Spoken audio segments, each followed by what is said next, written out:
ईशे प्रत्यक्षदेवतरमे तव सुप्रभातम् छाये अखिलाश्रितवरप्रदकल्पकल्पे विश्वप्रदामनिलयामलदिव्यभासे आयाहि शीघ्रमघनासिनि संविधाना श्रीसूर्यदैवतव मे तव सुप्रभातम् प्रेम्णा वरं पतिपुरस्मृतिमस्नुवाने नव्याब्जरागसहजन्म मनोज्ञकान्त्या शोभां विधायिनि उष्णे गगने पृथिव्या प्रत्यक्षदैवतरमे तव सुप्रभातम् कृष्णाग्रजेन जगति परिरक्षणार्थम् संस्थापितोऽत्र दिविषद्गणसेव्यदेशे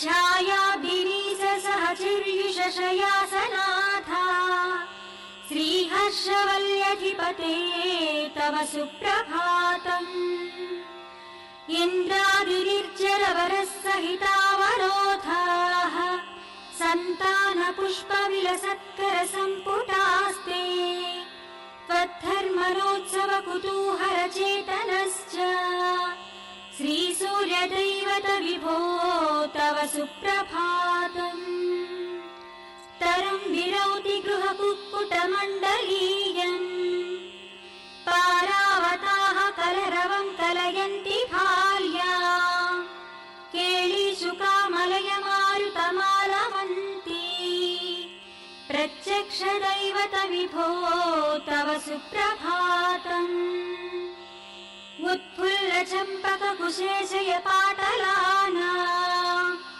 गन्धादिवाससुरभिशिशिरो मृदुश्च त्वां सेवते मरुददृश्च वपुर्महात्मन् श्रीसूर्यदैवत विभो तव सुप्रभातम् स्वामिन्नदप्रवृजिनापः पुष्करिण्या स्नाताः प्रपूतमनसः स्मृतिवर्मनिष्ठाः गायन्ति साममधुरं ऋषितुल्यविप्राः श्रीहर्षवल्यधिपते तव सुप्रभातम् रम्याग्रहण्यविततौ कलभाषिणीना वीणानिनादकलितामृतभव्यगानम् संश्रूयते भवदनन्तगुणानुबन्धी श्रीसूर्यदैवत विभो तव सुप्रभातम्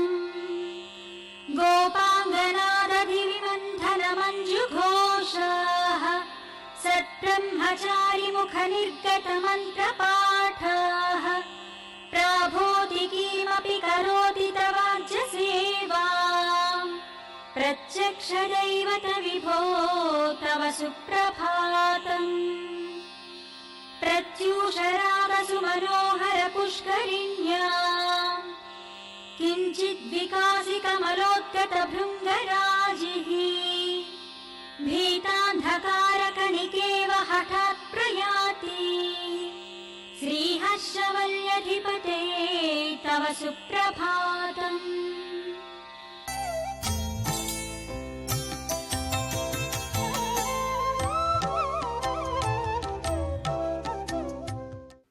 కొన్ని సందర్భాల్లో కొన్ని పేర్లు పెట్టి పిలుస్తూ ఉంటారే, అలా ఆ కాలంలో కూడా ఎప్పుడు చిరిగిపోయిన బట్టలు కట్టుకుని తిరిగాడు ఆయన. అందుకే కుచేలా అని పేరు పెట్టారు. పాపం ఒక చిన్న కొలాయి గుడ్డ అంటారు, తెలుసా మీకు? ఆ కొలాయి గుడ్డ కట్టుకుని తిరిగాడు, కౌపీనం లాంటిది. అంటే ఆ వస్త్రాలు కూడా కట్టుకునేందుకు ఆయన దగ్గర శక్తి లేదు, స్తోమత లేదు. పాపం ఆయన భార్య కూడా అలాగే ఉంది. ఆమె కూడా చాలా దరిద్రాన్ని అనుభవిస్తూ ఆ పిల్లల్ని అలాగే పోషణ చేస్తూ, చాలా పెద్ద సంతానం కుటుంబం వాళ్ళది, ఎలాగో అట్లా పాపం కష్టపడి గడుపుతూ ఉండేది. ఆయన ఉంచవృత్తి చేసి కుటుంబాన్ని పోషణ చేస్తూ ఉన్నాడు. ఎక్కడా అడుక్కోవటం ఆయనకి ఇష్టం లేదు. ఇస్తారు, చాలా గొప్ప పండితుడు ఆయన. కానీ ఎవరి దగ్గరికి వెళ్ళి, ఆయనకు ఒక వ్రతం ఉంది, అపరిగ్రహ వ్రతము అంటారు. అందుకనే ఆయన అట్లా అయిపోయాడు. ఎవరి దగ్గర ఏమీ తీసుకోను అని వ్రతం. ఆయన వెళ్తే ఎంత పండితుడికి ఎందుకు, కొన్ని సందర్భాల్లో పండితుల్ని గుర్తించే వాళ్ళు ఉండరు. పాపం ఆయన కథ అలాగే అయిపోయింది. పిలిచి సన్మానం చేయాలి, ఇది మన బాధ్యత. మంచి విద్వాంసులు, సంగీత విద్వాంసులు, వేద విద్వాంసులు, శాస్త్ర పండితులు, ఏదో కళలో చాలా గొప్ప స్థాయిని పొందారు అంటే అటువంటి వాళ్ళని గుర్తించి మనం సన్మానం చేయాలి. ఇది మన బాధ్యత. అది ఆ కాలంలో లేదు ఆ పరిస్థితి, ఎవరు పట్టించుకోలేదు. చాలా దారిద్ర్యాన్ని అనుభవిస్తున్నాడు పాపం. ఇల్లు గడవటమే కష్టంగా ఉంది, ఒక పూట అందరూ భోజనం చేయటమే కష్టంగా ఉంది. అటువంటి స్థితిలో కుచేలుడున్నాడు. ఇది వీళ్ళిద్దరి కథ. కుచేలుడు ఎవరు? కృష్ణ పరమాత్మకి చాలా దగ్గర మిత్రుడు. ఆయన ఎప్పుడూ చెప్పుకోలేదు. చిన్నప్పుడు కలిసి చదువుకున్నారు, అందరికీ తెలుసు. అందుకని అందరూ ఎక్కిరించడం కూడా, కృష్ణుడి మిత్రుడుట, చూడండి ఎలా ఉన్నాడు అంటే ఈయన్ని తిడితే కృష్ణుని తిట్టినట్టు అని కొంతమంది అనుకోవటం, భక్తుల్ని తిడితే స్వామిజీని తిట్టినట్టు అని కొంతమంది అనుకుంటూ ఉంటారు. అదొక సంతోషం, బాగైంది మీకు అని. భక్తుల్ని తిడితే స్వామిజీ బాధపడతారు, అది మనం మర్చిపోకూడదు. భక్తుల్ని నిందిస్తే అది స్వామిజీని నిందించినట్టే అని ఆయన అనుకుంటారు, అది మనం మర్చిపోకూడదు. చేతనైతే సహాయం చేయాలి. కష్టంలో ఉన్నారు కదా పాపం. కుచేలుడికి అలా సహాయం చేసేవాళ్ళు ఎవరు లేరు. చిరిగిపోయిన బట్టలు కట్టుకున్నాడు కాబట్టి కుచేలా కుచేలా కుచేలా, వాడి పేరు అది అయిపోయింది ఆయనది. అలా లోకంలో పిలుస్తూ ఉన్నారు. అతి కష్టం మీద జీవితాన్ని గడుపుతూ ఉన్నాడు కృష్ణుడు. ఆయన చాలా వ్యవహారాల్లో ఆయన ఉన్నాడు.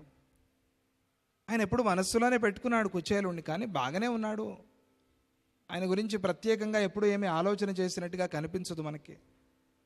అది ఆ కుచేలుడి, ఆ సుధాముడి కథ. అలా ఉన్నప్పుడు చాలా కష్టం మీద జీవితాన్ని గడుపుతూ ఉన్నప్పుడు మనకి ఈ సందర్భంలో రామానుజాచార్యుల వారి కథ గుర్తొస్తుంది. ఎలా మనం కష్టంలో ఉన్న వాళ్ళని చూసి ఎలా ఉండాలి అని. అదొక అద్భుతమైన ఘట్టం వారి జీవిత చరిత్రలో. ఏమని వస్తుంది అంటే, ఆయన అలా దేశమంతా తిరుగుతూ ఒకసారి ఒక గుడిసె ముందు నిలబడతారు. నిలబడి భవతి భిక్షాందేహి అంటారు. అంటే లోపల నుంచి ఆ యజమాని మాత్రమే బయటకు వస్తాడు. అది కూడా పూర్తిగా చుట్టుకోలేదు, ఏదో ఒక వస్త్రం అట్లా అట్లా చుట్టుకుని బయటకు వచ్చాడు. వచ్చి, స్వామి ఇక్కడే ఉండండి దయచేసి, నేను లోపలికి వెళ్ళి మా ఆవిడ్ని పంపిస్తాను, ఆవిడ భిక్ష తయారు చేసి తీసుకొచ్చి మీకు ఇస్తుంది. లోపలికి పిలవలేదు. శిష్యులకి చాలా కోపం వచ్చింది.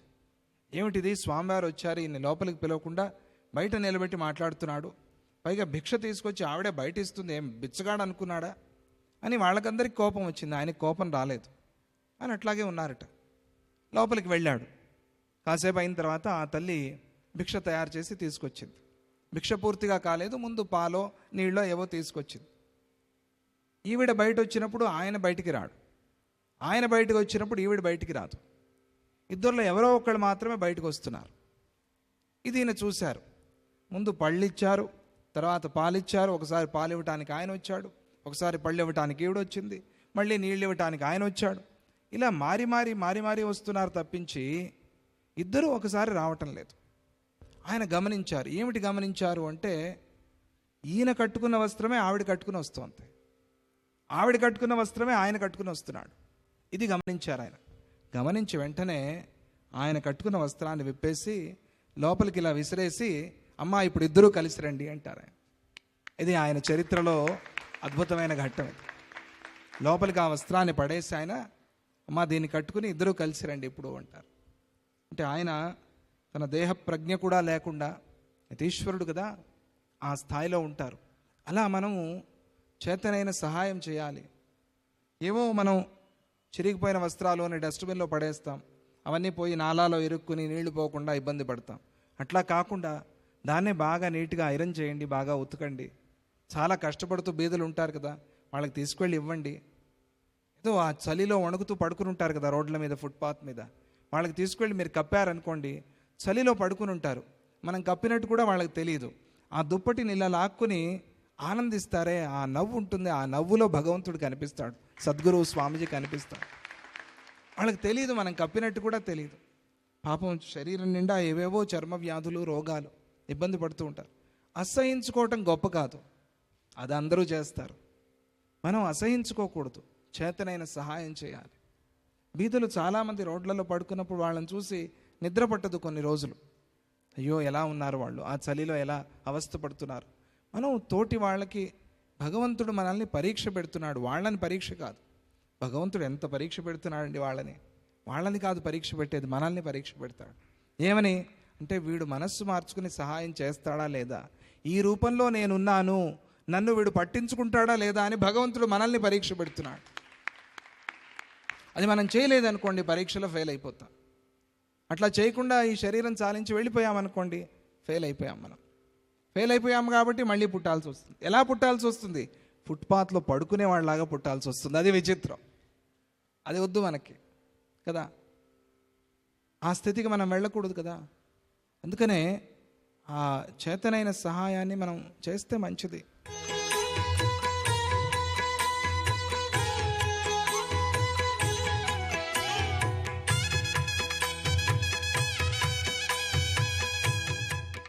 భరతుడి కంటే రాముడు పాదుకలు ఇచ్చాడు కనుక తాను ఆ పాదుకలను పూజించాడు. మనం ఏం చేయగలుగుతామండి అంటాం. మాతృదేవోభవ, పితృదేవోభవ, ఆచార్య దేవోభవ అంటాం. ఈ ముగ్గురు పాదుకలను అంటే వారు వేసుకునే పాదరక్షకలను మనము చేయితో ముట్టుకొని దండం పెట్టుకుంటే కూడా అంతే, ఆ శ్రీహరిని పూజించినట్టే, ఆ రామచంద్రమూర్తిని పూజించినట్టే. అందుగురించి గురు పాదుకలు మన ఇంట్లో ఉండాలని చెప్పి పెద్దలు ఎందుకు చెప్తారు? ప్రతి ఒక్కరికి గురువులు ఉంటారు. ఆ గురువు దగ్గర వెళ్ళి ప్రార్థన చేసి మీ పాదుకలు మాకు కావాలండి అని చెప్పి ఆ పాదుకలు తెచ్చి మన పూజ గదిలో పెట్టుకుంటే సాక్షాత్ ఆ గురువులే మన ఎదురుగా కూర్చున్నట్టుగా. మన తల్లిదండ్రులు ప్రతిరోజు అంటే ఎవరి అదృష్టం బాగుండి తల్లిదండ్రులు ఉన్నారో ఒక్క క్షణం మీ తల్లిదండ్రుల దగ్గర పడుకున్నప్పుడు ఆ పాదాలను ఒక్క నిమిషం ఒత్తండి, చూడండి మీ జీవితంలో ఎంత మార్పు చెందుతుందో. ఒకవేళ ఆ తల్లిదండ్రులు లేరనుకోండి, దురదృష్టం కొద్ది. ఎందుకంటే ఎందుకు ఈ దురదృష్టం అనే మాట మాట్లాడినానంటే, మన శాస్త్రం ఏం చెప్తుందో అంటే, ఈ విశ్వంలో అందరికన్నా గొప్ప సంపద ఉన్నవాడు ధనవంతుడు ఎవరయ్యా అని అడిగారంట. అప్పుడు చెప్పారంట, తల్లిదండ్రులు ఉన్నవాడే సంపదాపరుడు, తల్లిదండ్రులు ఉన్నవాడే ధనవంతుడని. తల్లిదండ్రులు లేకుంటే వాడు అసలు బీదవాళ్ళల్లో బీదవాడని చెప్పారు. ఎందుకంటే తల్లిదండ్రులు సంతోషపడ్డట్టుగా మన గురించి ఎవరు సంతోషపడరు. అందుగురించి వాళ్ళ పాదాలను మీరు పట్టుకోండి, ఆ పాదాలను వదలకండి. మనకెన్నో పనులు ఉంటాయి. ఆఫీస్ పని ఉంటుంది, వ్యాపారం పని ఉంటుంది, రకరకాల లౌకికమైన ఇబ్బందులన్నీ మన బుర్రలో ఉంటాయి. కానీ మనం పుట్టినప్పుడు, మనం పెరుగుతున్నప్పుడు ఇవే ఇబ్బందులు మన తల్లిదండ్రులలో ఉన్నా కానీ మనల్ని ఎలా తీర్చిదిద్దారు, మన కొరకు వాళ్ళు ఎంత కష్టపడ్డారన్న ఒక్క ఆలోచన, ఒక్క భక్తి భావన మనలో మార్పు చెందుతుంది.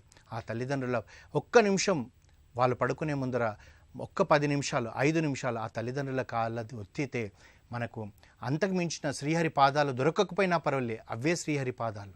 ఎందుకంటే మనం చిన్నప్పుడు మనం చూస్తుంటాం, మనకు తెలిసి తెలియక ఏడుస్తుంటే మన అమ్మ ఏం చేస్తుంది, మన నాయన ఏం చేస్తాడు, ఆ పాదాలను ఇలా చిన్న చిన్న పాదాలను మెత్తగా ఒత్తుతారు.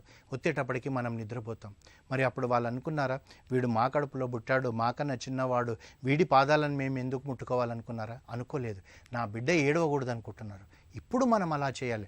మనం చేస్తుంటే మన తల్లిదండ్రులు వద్దంటారు, కానీ మన లోపల ఆ భావన పెరగాలి. అదే ఆ శ్రీహరి, ఆ భరతుడు రామచంద్రమూర్తి పాదాలకు సేవ చేసినట్టే. అంతేకాకుండా మీరు చూడండి, ఎప్పుడు కూడా లక్ష్మీ అమ్మవారు ఆ శ్రీహరి పాదాలను ఒత్తుతుంటుంది. అయితే మనకు అనుమానం రావచ్చు, ఎందుకండి ప్రతిసారి ఆ శ్రీహరి పాదాలను ఒత్తుతుంది, శ్రీహరి కాళ్ళకి ఏమైనా నొప్పులు ఉన్నాయా అని. కాదు, ఆ శ్రీహరి పాదాలను తను ఎప్పుడూ ఒత్తుతుంది కనుక తన హృదయంలో పెట్టుకున్నాడు. మరి మనకిప్పుడు శ్రీహరి ఎవరంటే మన తల్లిదండ్రులే, మన గురువులే. ఆ గురువుల పాదాలకు నమస్కారం చేయాలి. అంటే మనం ఒక దండం పెట్టడం అండి అంటాం, దండం పెట్టానండి మా గురువుగారికి అంటాం, దండం పెట్టానండి నా తల్లిదండ్రులకు అంటే. దండం అంటే అర్థం ఏంటిదంటే, ఒక దండం అంటే ఒక కట్టె లాంటిది. మీరు ఒక కట్టె అంటే ఒక చిన్న బ్యాంబూ లాంటిది కానీ ఏదైనా సరే ఒక కట్టె మీరు ఇలా అనాదనం పట్టుకొని వదిలేసేయండి, అది ఎలా పడిపోతుంది? టప్పని పడిపోతుంది. అంటే మనం సాష్టాంగ దండం పెట్టడం అంటే అదే విధంగా తల నుంచి కాళ్ళ వరకు మన శరీరం ఈ భూమాత మీద పడి ఆ సర్వం మన తల్లిదండ్రులే, మన గురువులే, ఆ శ్రీహరి అని చెప్పి మనం మొక్కుకోవాలి. మరి శ్రీహరి రాముడు అంటే అండి తన తమ్ముడు కొరకు వచ్చాడు. అలా కాకుండా ఇప్పుడు ఈ కాలంలో ఎవరన్నా వస్తారా, ఏ దేవుడైనా వస్తాడంటే మనం ఇంతకుముందు ఎన్నో చెప్పుకున్నాం. ఇంకొక ఉదాహరణ కూడా చెప్పుకుందాం మనం. ఒక తాబేలు ఉండేదంటండి. ఆ తాబేలు ఎప్పుడు తను ప్రార్థించుకునేదంట. ఆ తాబేలు ఒక్కసారి నేను ఆ శ్రీహరి పాదాలను ముట్టుకోవాలి, ఆ శ్రీహరి పాదాల మీద తలబెట్టుకోవాలనుకొని చాలా తపన పడేదంట. మరి శ్రీహరి ఎక్కడ ఉంటాడు? పాల సముద్రంలో ఉంటాడు. ఆ పాల సముద్రంలో ఉన్న ఆ తాబేలుకి ఎప్పుడు తపననంట. అది ఎలా వెళ్ళాలి ఆ శ్రీహరి దగ్గరికి అని ఆలోచించేదంట. శ్రీహరి దగ్గరికి వెళ్ళాలంటే శేషతల్పం పైన పడుకొని ఉన్నాడు. పాము పెద్దగా ఉంది, పడగే ఉంది, దానిపైన మెత్తగా పడుకొని ఉన్నాడు. ఆ మెత్తగా ఉంటుంది కనుక పాము దానిపైన పడుకున్నాడు. లక్ష్మీవారమ్మ వారేమో ఎప్పుడు ఆ కాళ్ళను ఒత్తుతుంటుంది.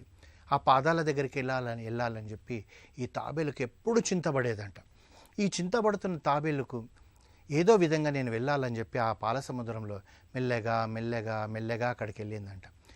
వెళ్ళి ఏం చేయాలన్న అభిప్రాయంతో తాను అలా పైకి ఎలా ఎక్కగలుగుతుందో, శేషతల్పం ఇంత ఎత్తుపైన పడుకొని ఉన్నాడు నా స్వామి అని చెప్పి అనుకొని అది ఎక్కడానికి ప్రయత్నం చేస్తుంటే ఈ లక్ష్మీదేవి కూడా చూసిందట, ఇదేంటి తాబేలు పైకి వస్తుంది, నా శ్రీహరి నా స్వామి పాదాల దగ్గరకేమో అని చెప్పి అనుకుందంట.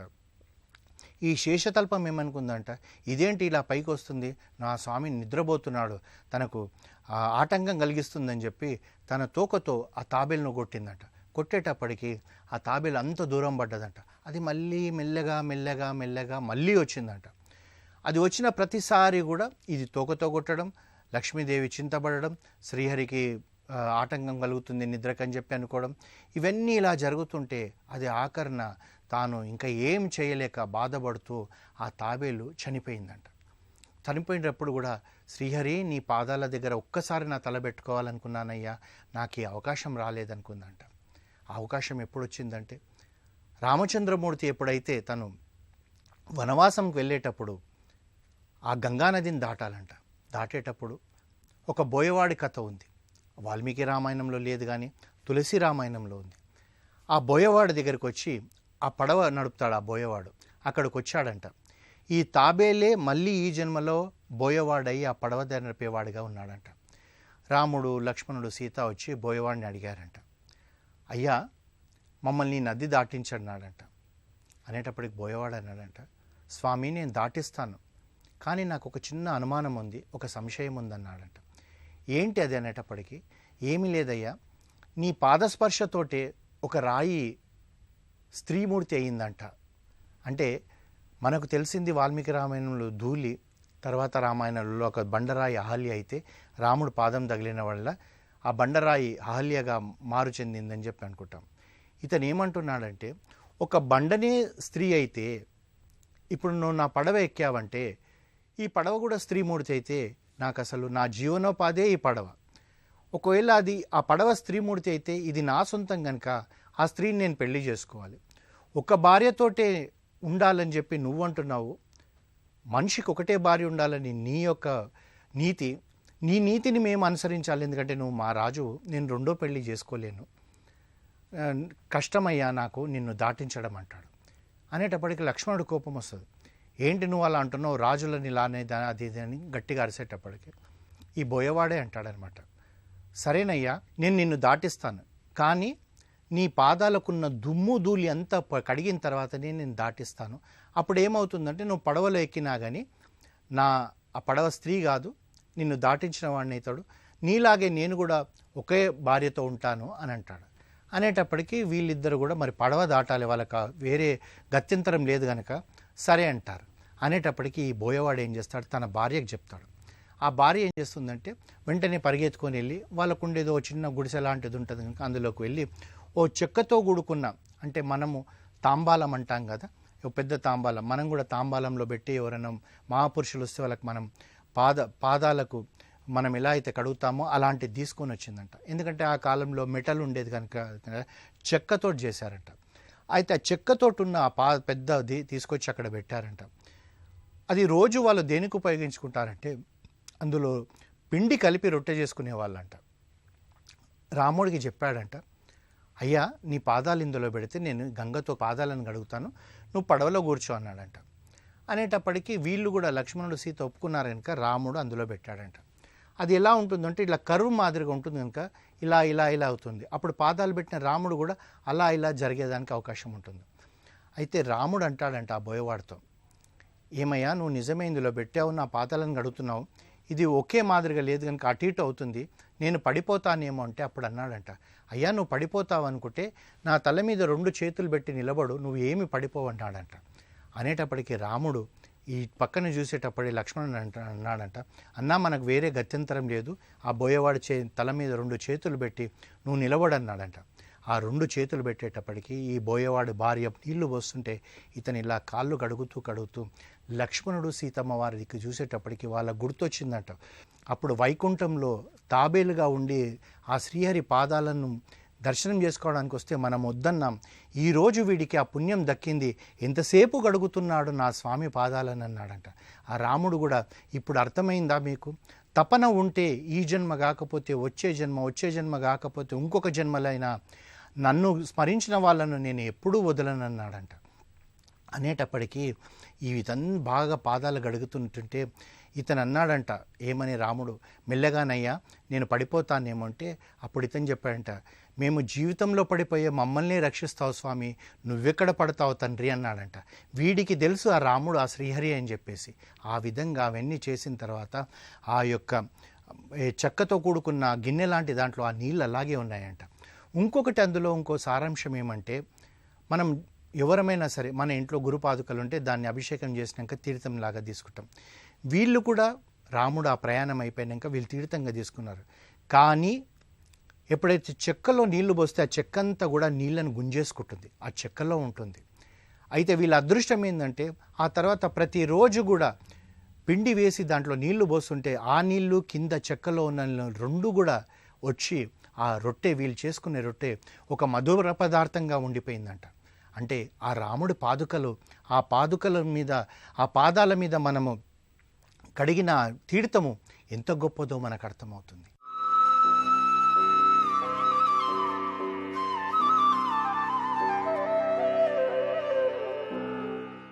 శ్రీ మహాగణాధిపతయే నమః. శ్రీమాత్రే నమః. నిత్య జీవితంలో సమస్యలు ఎదురవుతున్నప్పుడు ఆ సమస్యల నుంచి సులభంగా బయటపడటానికి నవగ్రహాలను ప్రసన్నం చేసుకోవాలి.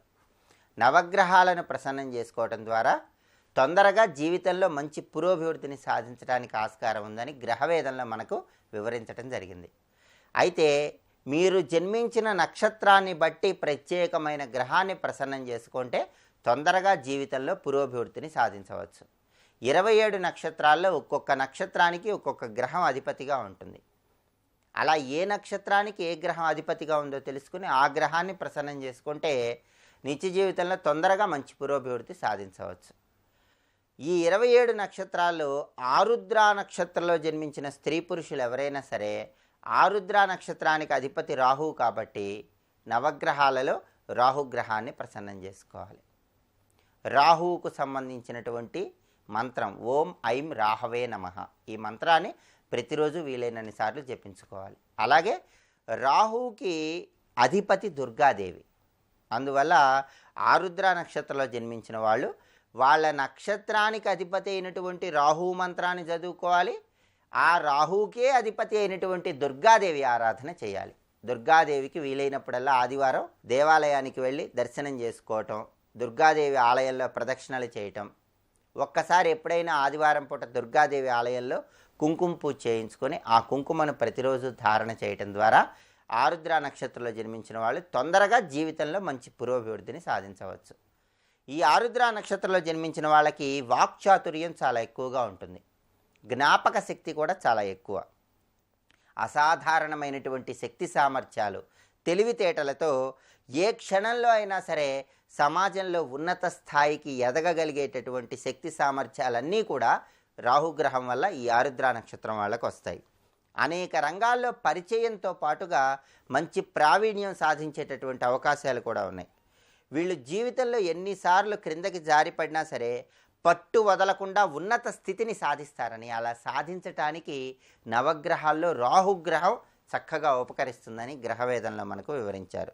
తల్లిదండ్రుల పట్ల, సహోదర సహోదరీ వర్గం పట్ల, అంటే సోదర సోదరీమణుల పట్ల, బంధువుల పట్ల విశేషమైనటువంటి ప్రేమాభిమానాలను కలిగి ఉంటారు. అంటే ఈ ఆరుద్ర నక్షత్రంలో జన్మించిన వాళ్ళు ఎవరైనా సరే వాళ్ళ నక్షత్రానికి అధిపతి రాహువు కాబట్టి ఏ క్షణంలో అయినా రాహుగ్రహం అనుకూలత వల్ల ఒక్కసారిగా జీవితంలో ఉన్నత స్థితిని సాధించటానికి అవకాశాలు ఎక్కువగా ఉంటాయి.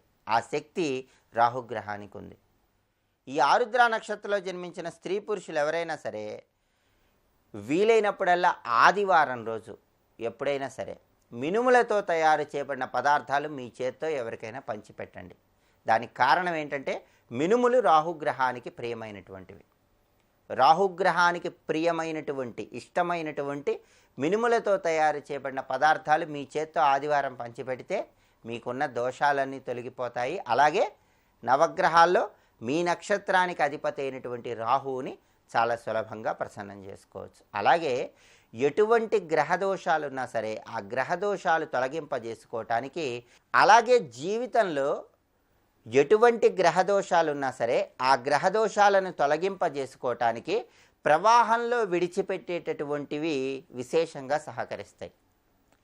ఆరుద్ర నక్షత్రానికి అధిపతి రాహు కాబట్టి ఆరుద్ర నక్షత్రంలో జన్మించిన వాళ్ళు ఎప్పుడైనా సరే ఆదివారం రోజు పీచుతో ఉన్నటువంటి 4 కొబ్బరికాయలు తీసుకొని ఆ 4 కొబ్బరికాయలు కూడా రాహువుని స్మరించుకుంటూ ప్రవహిస్తున్న నీటిలో విడిచిపెట్టాలి.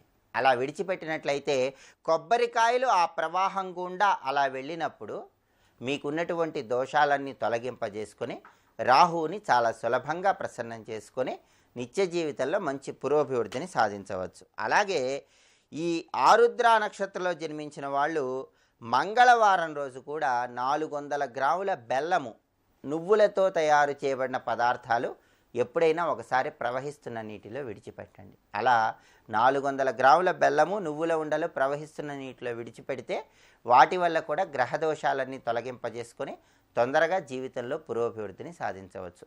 ఉపవాసం ఉండాలని భావించినట్లయితే సోమవారం ఉపవాసం ఉండండి. ఆరుద్ర నక్షత్రంలో జన్మించిన వాళ్ళు సోమవారం ఉపవాసం ఉంటే ఈశ్వరుడి జన్మ నక్షత్రం కూడా ఆరుద్ర నక్షత్రమే.